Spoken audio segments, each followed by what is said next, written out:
করো x minus one into x minus two সমান x square minus 13।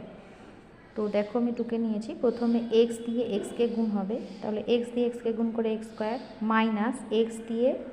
টুকে মানে মাইনাস টুকে গুণ হবে, সেই জন্য মাইনাসটা হলো, তাহলে টু আর এক্স গুণ করে মাইনাস টু এক্স। এবার মাইনাস ওয়ান দিয়ে এক্সকে গুণ হবে, তাহলে মাইনাস ওয়ান এক্স, ওয়ানটা লিখছি না, মাইনাস এক্স মাইনাস ওয়ান আর মাইনাস টু গুণ করে মাইনাস মাইনাসে গুণ করে প্লাস হচ্ছে, আর ওয়ান আর টু গুণ করে টু। এবার ডান দিক থেকে এক্স স্কোয়ার আর মাইনাস 13কে বাম দিকে আনবো, তাহলে মাইনাস এক্স স্কোয়ার প্লাস 13 সমান 0। তাহলে দেখো এক্স স্কোয়ার আর মাইনাস এক্স স্কোয়ার কেটে গেল, বা minus two x minus three minus x plus 2 আর 13 যোগ করে 15, বা